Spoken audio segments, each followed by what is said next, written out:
So ஒரு mother breast feet பண்ணிட்டு இருக்கும்போது, அவங்களுக்கு ஃபீவரும் இருக்கு. அதே டைம்ல அவங்களுக்கு வந்து பிரஸ்ட்ல பெயினும் இருந்துச்சுன்னா, is it an alarming sign? Fever accompanied with pain. Usually severe engorgement ஆனாலும் அவங்களுக்கு கொஞ்சம் வார்மா ஆயிரும் பிரெஸ்ட்டு, பெயின் இருக்கும். ஸோ என்கார்ஜ்மென்ட் ட்ரீட்மெண்ட்ட பண்ணணும் அவங்க. பட் அத தாண்டி இப்போ ஒரு ஒரு ஒரே ஒரு பிரெஸ்ட்ல ஒரு சைடு வந்து இன்ஃப்ளேம்டா இருக்கு. அதாவது ரொம்ப ரெட்டிஷ்னஸ் தெரியுது.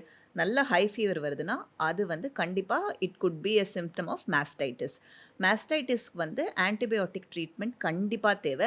இல்ல சில பேருக்கு என்ன ஆகும், நல்லா ஒரு கிளாக் ஆயி ஒரு இடத்துல மட்டும் இன்ஃபெக்ஷன், பஸ் ஃபில்ட் இன்ஃபெக்ஷன் மாதிரி வரும். இந்த மாரி இருக்கும்போது கண்டிப்பா வந்துட்டு ஐஎன்டி அப்படின்னு சொல்லுவோம். Incision and drainage. அது என்னன்னா, அவங்க வந்துட்டு அவங்களோட டாக்டர் கிட்ட போயிட்டு, அவங்க ஒரு மைல்டு கட் பண்ணி அந்த பஸ்ஸ வந்து ட்ரெயின் பண்ணுவாங்க. அந்த இன்ஃபெக்ஷனால தான் அவங்களுக்கு ஃபீவர் வருது. ஸோ அத இக்னோர் பண்ணக்கூடாது. அலார்மிங் கிடையாது. பட் அத இக்னோர் பண்ணக்கூடாது. அவங்க போய் கண்டிப்பா அத பண்ணிறணும். ஆனா அந்த சமயத்துல பிரஸ்ட் ஃபீடிங் அவங்க ஸ்டில் கன்டின்யூ பண்ணலாம். In spite of what people believe.